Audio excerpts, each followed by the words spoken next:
BFM Business, Intégral Bourse, parcours de santé. Oui, Alice Labou qui vient de nous rejoindre en plateau. Bonjour Alice. Bonjour Cédric. Trecento AM. Il y a notamment beaucoup de bruit sur l'élection américaine. On parle de plein de choses, mais il y a surtout les questions de santé aux États-Unis. C'est ça, c'est un des nerfs de la campagne? En fait, à chaque élection présidentielle, partout dans le monde, évidemment, un des grands thèmes de campagne, c'est le pouvoir d'achat.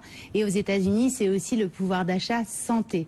Donc à chaque fois, un des candidats ou plusieurs candidats évoquent régulièrement ce sujet lors de la campagne présidentielle. Mais là, c'est un peu plus qu'évoqué. Là, c'est plus un des qu'évoqué. chevaux de bataille de notre amie Hillary Clinton, qui effectivement a pris cette posture un peu dans la continuité aussi du travail qui a été fait par Obama, donc par les démocrates au sens large, avec la mise en place de l'Obamacare, le développement de Medicare, Medicaid, pour aider les plus pauvres et puis les personnes les plus âgées à avoir des couvertures santé, ce qui a plutôt bien fonctionné grâce à l'Obamacare.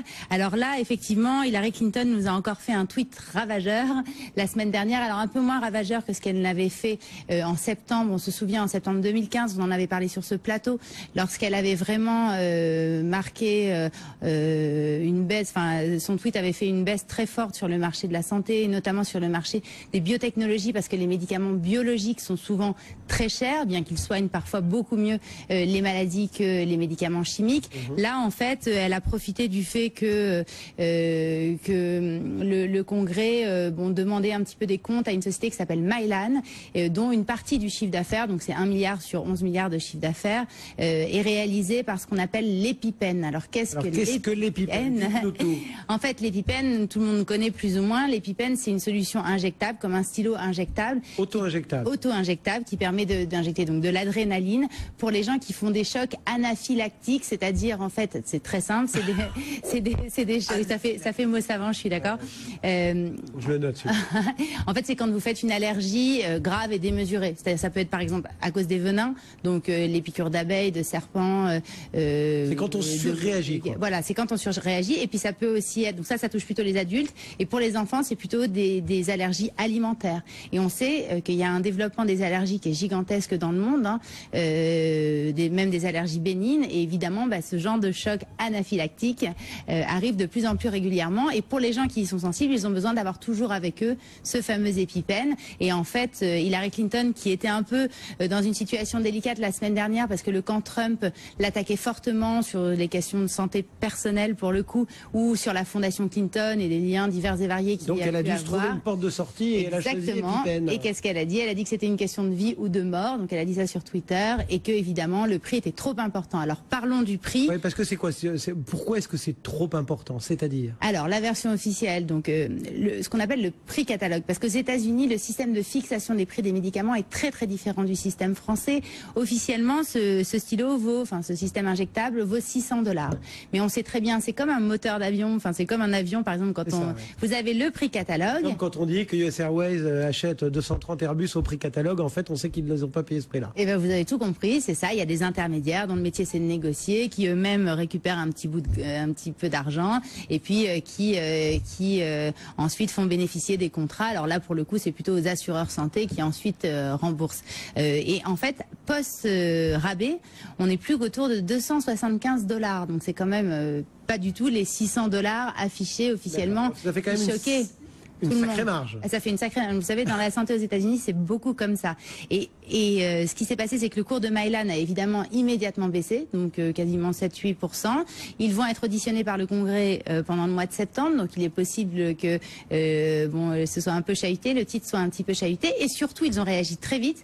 Ils ont tout de suite annoncé qu'ils allaient lancer une version générique de l'EpiPen autour de $300. Donc pour l'instant, $300 prix catalogue. Voilà, prix catalogue. Donc, vous si avez on compris. fait la même compression, on va ressortir pas cher. On va ressortir pas cher. Alors la question c'est est-ce que ça va pas cannibaliser leur business actuel? À qui ils vont le vendre?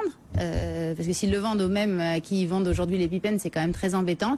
Donc peut-être qu'il y aura des solutions qui vont être trouvées. Néanmoins, c'est vrai que cette pression comme ça, c'est un peu de la pression presque médiatique. C'est-à-dire vous êtes vilipendé sur la place publique.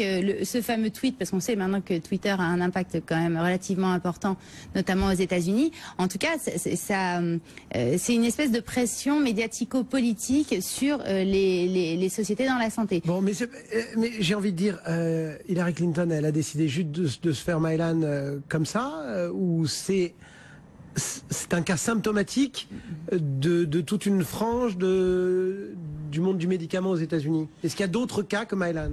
Alors, d'abord, c'est vrai que les médicaments sont relativement chers aux États-Unis, en comparaison du marché français, par exemple, parce que c'est un autre système de fixation des prix, comme on l'a dit. C'est pour ça que tout le monde veut aller racheter des Américains? Peut-être, c'est possible. C'est aussi parce que c'est le premier marché mondial de la santé, donc il y a quand même des débouchés qui sont majeurs. Ensuite, c'est vrai qu'il y a des sociétés qui ont énormément souffert de tout ça. Il y a une société qui s'appelait Valeant, je ne sais pas si vous vous souvenez, qui a perdu presque 80% en bourse, qui était pourtant une société qui avait un portefeuille très diversifié de médicaments et qui a été auditionné par le Congrès. Et bon, alors il y avait, enfin sur la question de la fixation des prix, après ils se sont rendus compte qu'il y avait des difficultés internes de compte qui font que évidemment la société il n'y avait pas que ça, exactement. Après, qu'est-ce qu'on a eu? On a eu Gilead aussi, que vous connaissez probablement, qui a trouvé une solution pour traiter l'hépatite C en 12 semaines, là où l'hépatite C d'habitude c'est très compliqué à traiter, sauf que le médicament vaut 90 000 $. C'est un médicament biologique, oui c'est cher, mais en même temps ça traite la maladie. Bon voilà, donc il y a des sociétés comme ça qui ont été attaquées. Gilead a survécu, aussi parce que c'est pas son seul business, elle travaille aussi sur le sida. Mais c'est vrai que c'est un peu cette nouvelle tendance sur le marché américain dont il faut se méfier. C'est vrai que ça peut créer des baisses assez fortes sur certains titres. Maintenant, on a quand même du mal. C'est peut-être avec l'exemple de Valeant d'ailleurs que Mylan s'est dit il faut que je réagisse dardard. Peut-être. J'ai pas 80% à perdre, quoi. Ouais, exactement. Oui, non, ça c'est sûr. Ils n'avaient pas envie de perdre 80%. C'est quand même une énorme société américaine. Mais la question c'est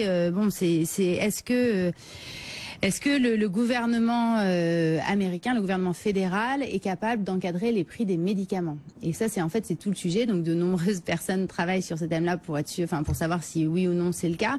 On sait très bien que les promesses de campagne n'engagent souvent que ceux qui y croient. Alors, ça n'empêche pas que c'est vrai qu'il y a quand même une volonté des démocrates d'essayer de diminuer la charge, en tout cas le reste à payer pour les patients, ce qu'on peut tout à fait comprendre, surtout de notre point de vue, nous Français habitués à cela.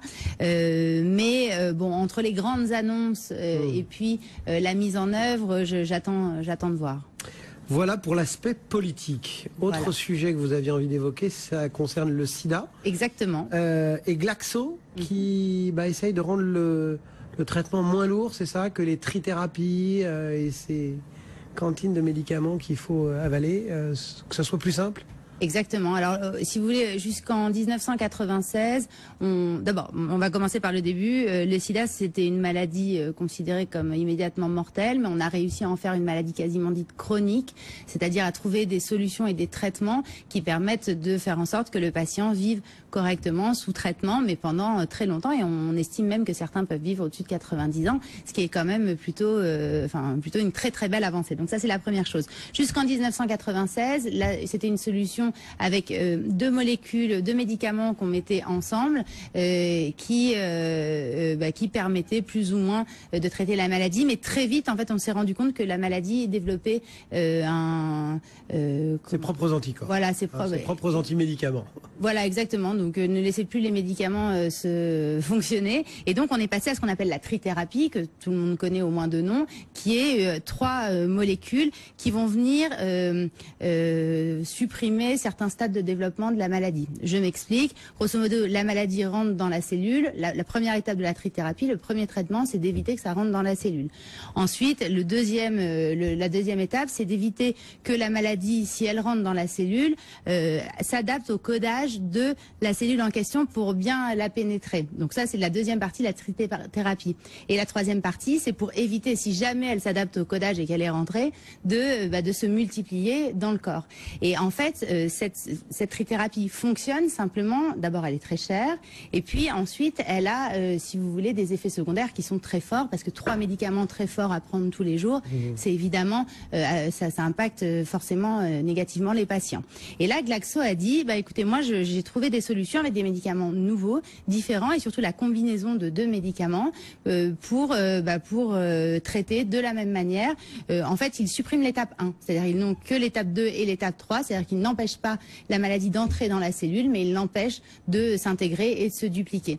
Et en fait, ils ont fait des tests là sur des patients, donc là les tests sont sortis, sont très positifs, on voit qu'il n'y a pas de résistance de la maladie à ces nouvelles thérapies, et ce serait quand même très positif parce que même si par exemple il y a un professeur de Harvard là qui a sorti une étude qui dit que même si un quart des patients traités aux États-Unis change et utilise la solution de Glaxo, ça ferait 600 millions d'économies chaque année, rien qu'au niveau des États-Unis. Un résultat similaire et peut-être même une expérience entre guillemets patiente qui serait plus confortable. Exactement. En fait, les effets secondaires sont bien moindres et donc ça pourrait être l'avenir, si vous voulez. Donc plus de trithérapie, mais on repasse à une bithérapie, on peut dire, vraiment très différente de celle qui était précédemment. Et c'est vrai que c'est intéressant de voir comment il est possible comme ça pour des grands laboratoires pharmaceutiques d'aller attaquer des marchés où il y a déjà des très grosses positions dominantes. Glaxo est déjà sur le marché du sida, mais le leader c'est Gilead dont on parlait ensemble, qui a plus de la moitié des parts de marché mondial. Alors évidemment Gilead va pas se laisser faire, on sait comment ça marche. Ils sont déjà en train de travailler sur de nouvelles solutions et c'est vrai que comme les médecins ont l'habitude de prescrire des médicaments Gilead, peut-être que de percer le marché sera pas simple, mais enfin on voit quand même, quand on étudie la santé, on voit quand même toutes ces évolutions sur ces maladies et je veux dire, il y a 30 ans, on n'imaginait pas qu'on pourrait vivre aussi longtemps avec le VIH, quoi. Et finalement, on y arrive, il y a des nouvelles choses qui se mettent en place. Et c'est aussi pour ça qu'on a besoin de financement dans la santé. Et c'est aussi pour ça que les sociétés dans la santé ont besoin de gagner leur vie. Exact. Parce que si elles ne gagnent pas leur vie, tout simplement, elles ne pourront pas investir pour produire et inventer les médicaments de demain. Donc c'est quand même un sujet très important.